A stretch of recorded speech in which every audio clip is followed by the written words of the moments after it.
Gavin, Trevor, if you're ever frustrated with me, come give me a chit chat. I can handle it. I got big boy bones.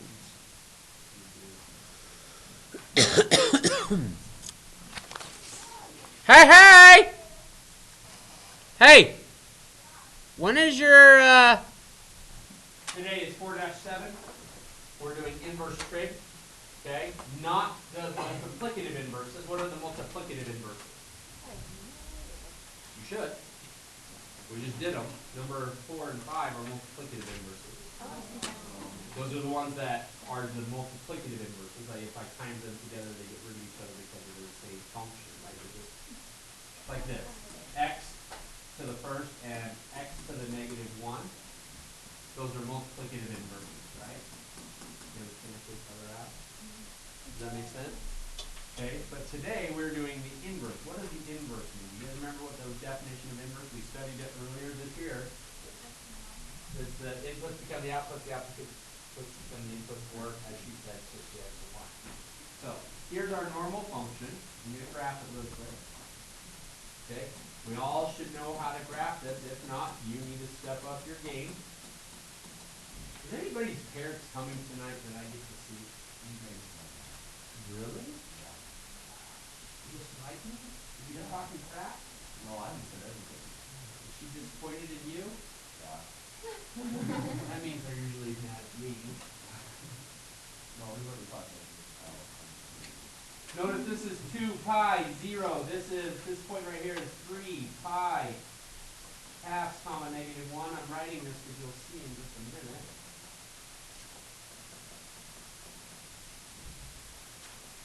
Everybody understand those points? Notice, remember, the inverse is like she says, switch the x and y, but then what do we usually do? Because we like things solved for terms of x. We don't usually do it. So what do? We solve for y. Can anybody remember how we solve for y here? It's the arc. I like to call it the arc sign. Some people use the word inverse sign, which if you remember on your calculator, is the button above. That's the one that gives you an angle, right? Does that make sense to everyone? Remember that button from last year? Okay, that's the one that gives you the angle. So notice I would take the arc sign to both sides, or once again you see this. I don't like this notation. Can anybody tell me why I don't like that notation? Because some people think that's cosecant. Understand, that is not cosecant. Okay? The reason why I don't like that is because once again, if I have this, cosine negative 1 of x, and I have cosine of x to the negative 1, which one of those guys is cosecant? The bottom one is. Because he would jump the line, change the sign. Does he? No, this is an arc. I always call arc cosine, arc tangent, and so forth. That's what my verbiage is. That means the same thing. You'll see it on in your work today as well. You might see this notation, or you might see arc sine of x. You'll see one of those two notations that they mean the same thing. The reason why I like to use this is so that you don't think that it's cosecant. Does that make sense what I'm trying to say? Because of the notation of jump the line, change sign with the negative exponent. That's what that looks like, right? But what do we use for our inverse notation? Here's f. Here's f's inverse. It's a bad notation if we're using it the other way as well. Does that make sense what I'm trying to get at? Be careful. Please understand this is not cosecant. Basically what I'm trying to start out right now. I will never ask you to graph one of these, but I'm going to graph it up front to help us with our idea today. Notice hopefully you guys wrote down those points that I did draw with it, right? Okay, so remember, as Olivia said, the inverse is when we switch the x's and y's around, correct? What's the switching of x's and y's when I have the point 0, 0? It still is what? 0, 0. The other point was pi halves comma 1. So now what is it? 1 comma, so we're over 1, up pi half. Did everybody see that? What was the next point? It was pi comma 0. So now what is it? 0 comma pi. It's right there, huh? The other point, 3 halves comma negative 1. So now it is negative 1 comma 3 pi half, right? Did everybody see that? Yes, no? And then notice I have 2 pi. It was 0, so now it's 0 comma 2 pi. And notice, guys, can you see the sine graph if you tilt your head? Right? There, right? Still, I'm in the sine graph. Did I say cosine? Can you guys see that? Is that a function? The vertical line test does not pass, does it? And by the way, if I kept going, notice negative pi half would be at negative 1. All right, and that follows it. Did you see that? Is that a function? No. Can anybody tell me the interval where it is a function? Tell me something where it is a function. Between what range of our y? Is 0 to pi, is that a function? Look, that's this part right here. Can that vertical line test pass? 0 to pi halves is, but does that use all of our data? How about from negative pi half to pi half? We can. Notice if we cut it off right here, and cut it off right here, this part is a function, huh? Did you see that? Yes, no? Okay, so therefore, whenever I have the arc sine of, let's say, for example, root 3, okay? Arc, not root 3, let's do root 3 over 2, I apologize. Arc sine of root 3 over 2. What does that mean? What does arc sine mean again? It says, what angle gives me a sine value of root 3 over 2? Isn't that basically what it says? What angle gives me a sine value that's root 3 over 2? Where's that at? 60, right? Which is pi thirds. Does everybody understand that? Where else? Is sine only equal positive in quadrant 1? Where else would be positive? Quadrant 2, so 120, which is 2 pi thirds, right? And notice that makes sense, because pi thirds, notice root 3 over 2, okay? Pi thirds is roughly up here more, and notice if I brought him straight down, that would be root 3 over 2. Notice another place that he is, if I kept going on, what's this right here? That's about 2 pi thirds, huh? But notice, 2 pi thirds is outside the restrictions, isn't it? Does that make sense to everybody? So guess what my answer is? When I take the arc sine, my answer is not 2 pi thirds, it is just pi thirds. Because why? He's within the restrictions. What are the restrictions that he has to be between? Negative pi half to pi half.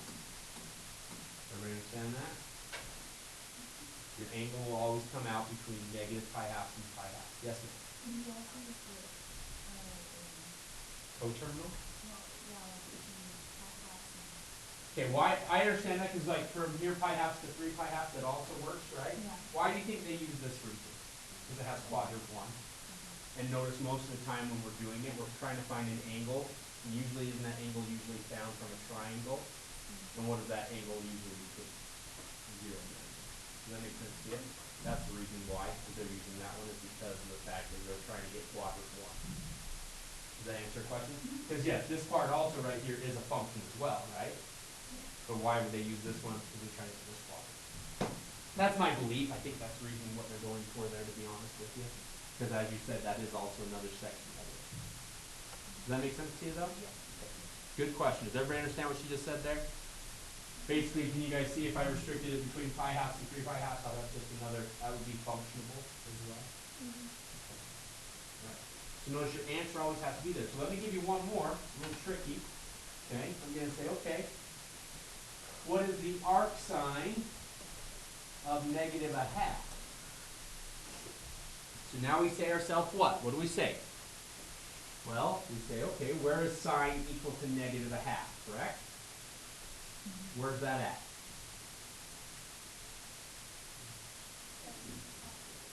Seven pi 6, which is 210, right? Okay. Okay. And that's 330. All right. Which was my answer? 7 pi 6 or 11 pi 6?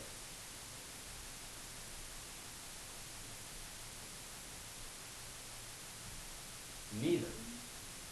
Why?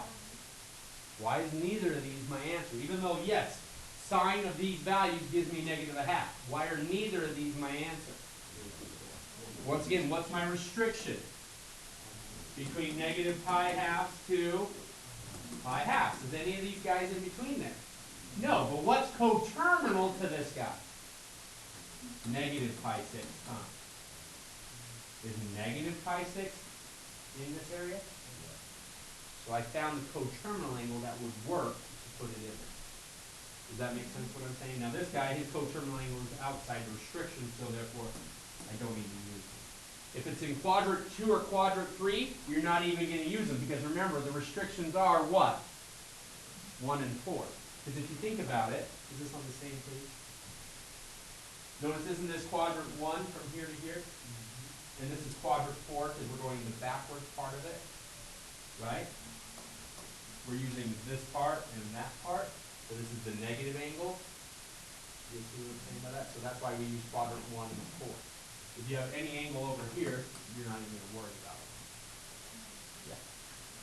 Go ahead, Joshua. Where did you get negative pi half and pi half? Because notice, right here, there's pi half. Oh. You see that, buddy? Everybody good with that? Yes, Stephen. On that last one, you said pi 6, was that positive or negative? Negative, sir. Because notice isn't 11 pi 6 equivalent to negative pi 6? Because it's coterminal angles, right? Because 11 pi 6 is, remember, starting here, going all the way around, up to down to here, right? Or we could just go from here to here, negative 1. Everybody with me on that? Understand what I'm saying by that? Okay. Understand that? Is everybody okay? Okay. Let's go on to arc cosine. Okay, so once again, I like to start with the cosine graph. Starts here. Notice this point is 0, 1. Then we have, notice, pi halves, comma, 0. Then we have pi, comma, negative 1.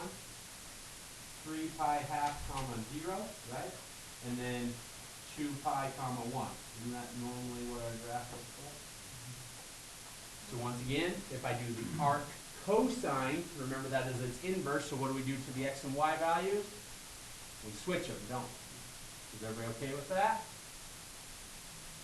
Okay, so we're going to go down here and graph it. No problem, give me 1 second.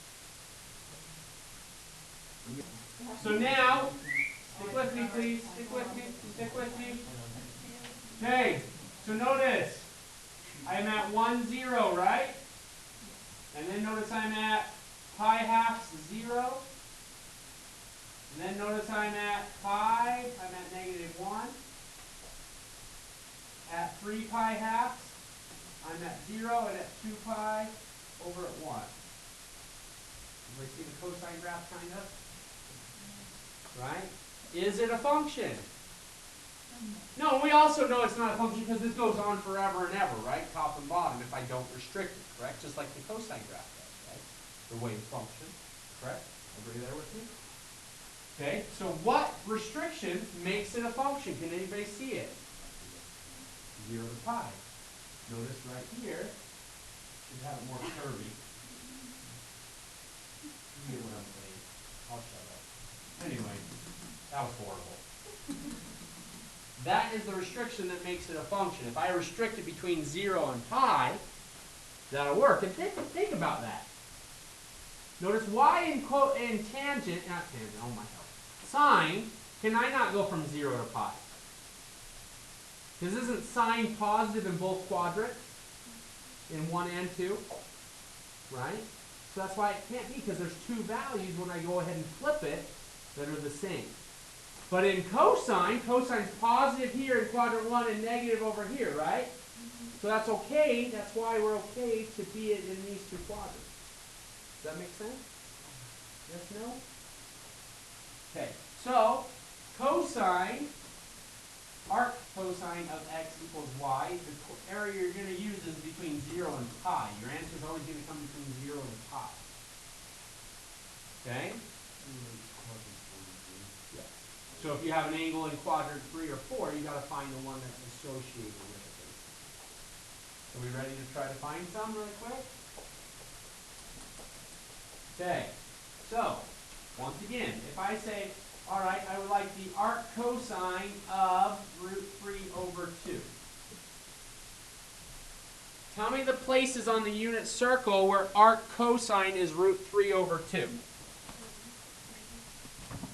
30 slash what? What's 30 the same thing as? Pi 6, right? Okay, so pi 6, awesome. And what's the other spot? 330, which is 11 pi 6. Okay, which one of those guys is within the restriction? Pi 6 would be the answer. Does that make sense? Is everybody there with me? We okay? Just make sure your angle's within the restriction. Okay, so once again, if I said, what is the cosine, arc cosine of negative 1? Where's that at?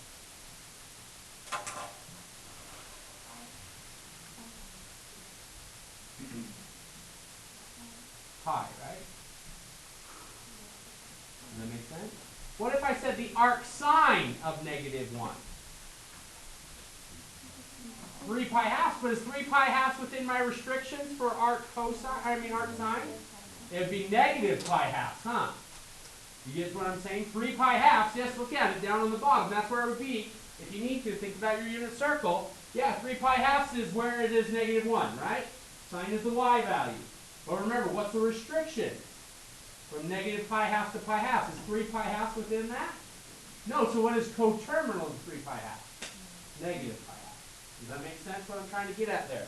Make sure it's within the restriction. Okay? Everybody good with that? Okay, can I just tell you what tangent is? You guys need to see the graph? You kind of get the idea where I'm coming from? Okay, so, just once again, cosine, the arc cosine of x equaling y, that comes between, once again, 0 to pi. You can include on both of those. On sine's inverse, or arc sine, that's from negative pi halves to pi halves. Everybody good with that? Arc tangent is also negative pi halves to pi halves. Okay? Yes, Marie? Are there like sine and cosine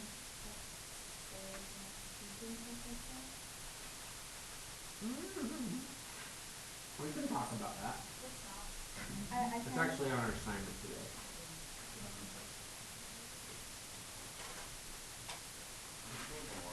Huh?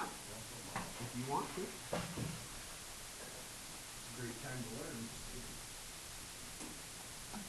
Try to guilt trip you to learn. Okay. Are you almost done? Oh.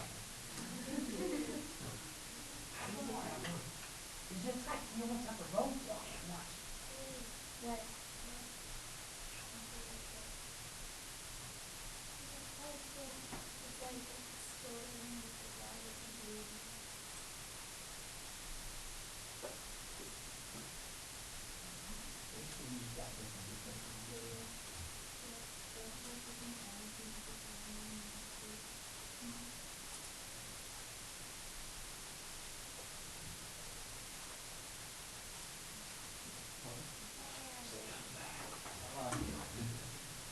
Okay, we ready for some examples?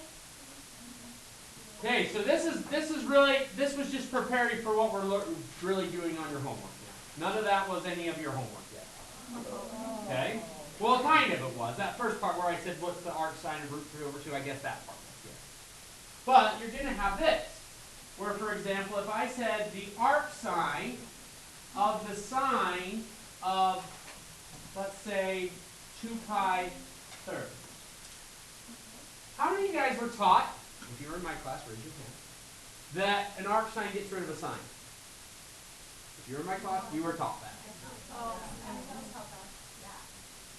Okay? I guarantee in most of your other classes you were taught that as well. Okay? If you had a triangle like this, watch. If you had a triangle, this was theta, this was 3, this was 4, you'd say, oh, tangent of theta is 3 over 4. Well, there's no theta. Oh, we take the arc tangent. And that gets rid of him, right? And you say, oh, theta is the arc tangent of 3 over 4. How many of you guys were taught that? Okay, Okay, so everyone was taught that an arctangent gets rid of a tangent, right? Who did you have? And well, obviously, that didn't get there. Okay? I love the man. He was short and midgety, but he was wanting to retire. Yeah. I love it. He's a good guy. He's a good guy. So with that understanding what you were taught, maybe you might have said, oh, these guys just get rid of each other at 2 pi thirds.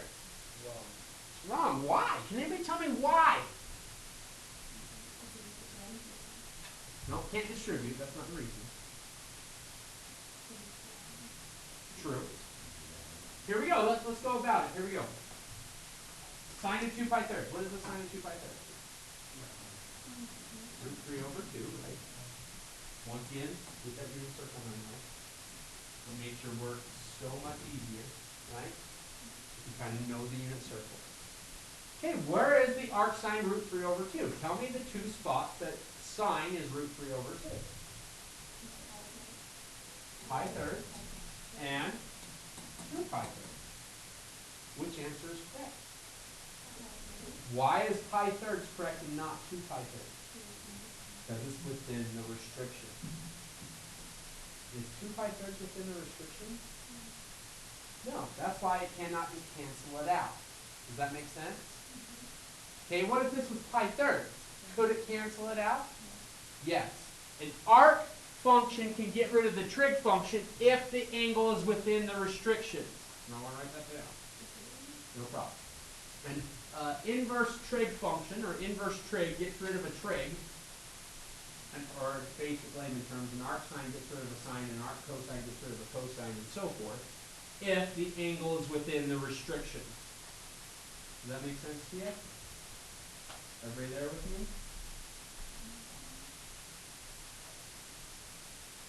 Yes or no?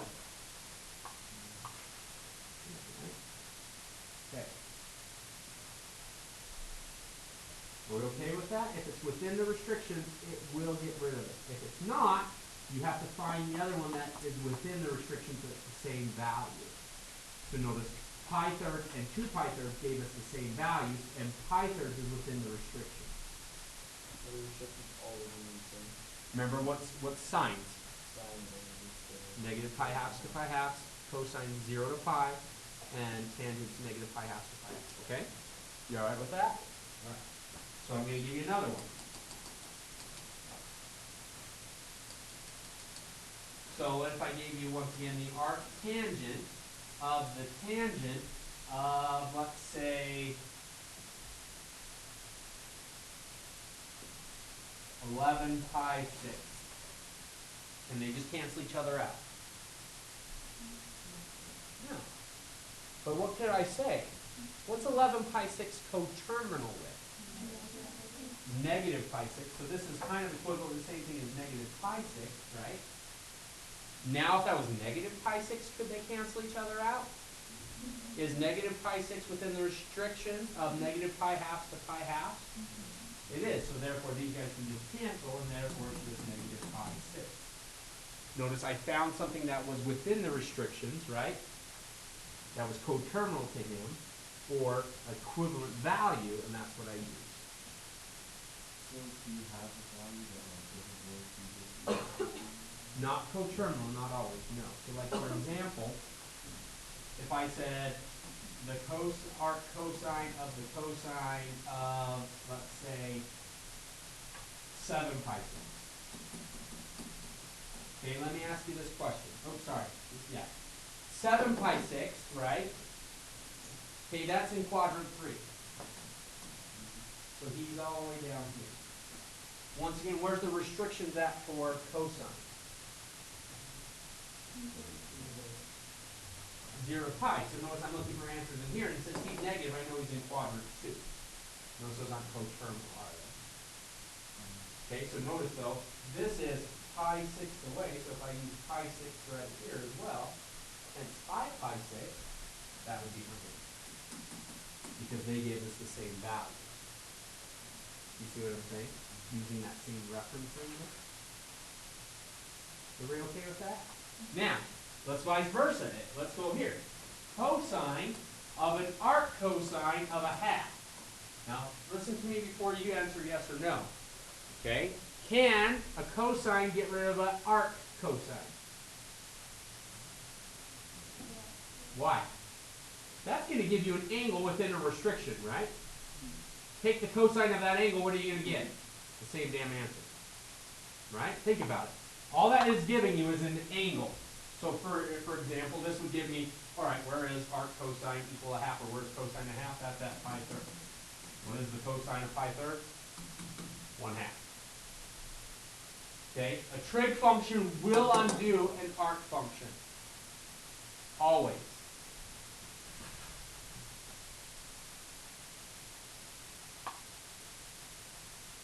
Okay, does that make sense? Okay, I got maybe 3 more examples and then we're done. Okay, and they're really kind of quick if you want. Okay, here we go. So if I said, please find the cosine of the arc tangent of 3 over 5. Negative 3 over 5.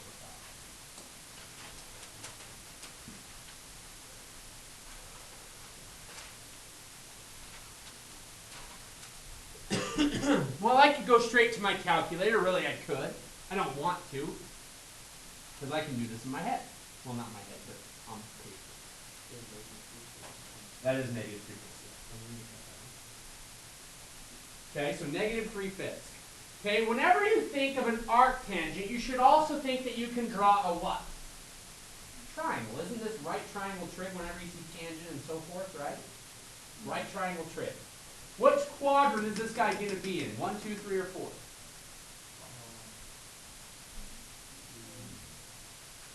Is 2 within the restrictions of an arc tangent? Remember, what's your restriction for an arc tangent? Negative pi halves to pi halves. So you're either in quadrant 1 or quadrant 4, huh? And is tangent negative in quadrant 1 or quadrant 4? 4. So you're going to draw your triangle in quadrant 4. Does that make sense? Okay, so you draw your triangle. Notice tangent is opposite over adjacent. Now notice it just happened to be that this was the negative 3. It doesn't mean that it is. Just understand, this guy had to be positive y. He's over positive x, down negative y, right? Now we got to go ahead and notice we're finding the cosine of this angle, because basically that just gave me an angle, didn't it? Right? Okay, so we do a good old Pythagoras. That's 25 plus 9, that's square root of 34. Everybody understand where I got square root of 34 from? Then, if I have a triangle, can I find cosine of that triangle? What is the cosine of that triangle? 5 over, and do I like it that way? What else do you need to do, McKelly B, if you can? Reduce, right? Break it down on your guys' test. How many of you guys had this? I don't want to put the number on there because some people have it like that. Let's say square root of 60 and you left it as square root of 60. Can that reduce down? Yeah, that's 2 root 15. Because remember, it's 4 times 15, right? What's the square root of 4? 2 root 15. You need to reduce when necessary, right? Okay, so I got root 34. That can't break down because that's 2 and 17. So my answer is 5 root 34 over 34. Does that make sense? Think of an arc tangent giving you an angle. If you can't find the exact angle, I guess, you could think of a triangle, right? So knowing that, this is going to be our last example right here. If I said, please find the tangent of the arc tangent, not arc tangent, ooh, that was bad, I didn't like, well, okay, we can do this really quick, of 3 over 8, because 9 would be reducing. What's that answer? Should already have it. 3/8, because a tangent will get rid of an arc tangent, won't it? Okay, so if I wanted to, let's do it what I really wanted to. Tangent of an arc sine of 3/8. Actually, let's do x over to answer her question in the back. Or whose question? X squared, right? You could have that with x's though as well. Isn't that still a triangle? Sorry, Olivia. What quadrant is this going to be in? Once again, think about your restrictions. On sine, what's your restrictions between? Negative pi halves to pi halves, so that's quadrants 1 and 4, right? Well, it's not a negative. We don't know really what the x value is, so we're going to assume that right now it's kind of positive, right? So we're going to put that in quadrant what? 1. I had the wrong finger but. Okay? So notice, remember, here's your theta. Sine is x over 8. What's this guy right here?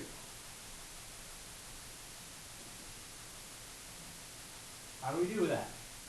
Are we going to actually find the exact value of what that guy is? No, because he's a variable over here. But we can still kind of get the idea that we know that a squared, which is x squared, plus b squared equals c squared, which is 64, right? So b squared is 64 minus x squared, correct? It's not 8 minus x. You can't do that. Because you're taking the square root and you took the square root of both numbers, right? Basically, isn't that what you're thinking? So let me ask you this. Okay, so you just said, oh, if I had, square root of 16 minus 4. The minus sign attaches them, right? So this is technically square root of 12, but the way you said it, that's 4 minus 2, which is 2. So square root of 12 is 2. You see why you can't do that? Everybody understand that? Once again, if you're not sure of the reasoning, check it with some real numbers, right? And they'll kind of they'll prove you wrong, basically, every time. Okay, anyway, so this guy right here is the square root of 64 minus x squared. That's what that guy is. Now, what did it ask us to do? To find the tangent, didn't it? Yes, no? So the tangent was the opposite, which was x, over the adjacent, which was 64 minus x squared, correct? You guys with me on that? Do we like it like that? What are we going to times it by, top and bottom? Root 64 minus x squared. Now, technically I have 2 of those, so that's why now I can say x squared is 64 minus x squared over 64 minus x squared. That will be the tangent of what we have. That's it. Now, if you ever knew what x is, you just plug it into that formula and that's what it would be. So that's in a general case, right? Okay, your homework's on 4-7. I think it's 1 through 67 odd. That's what you're going to have anyway.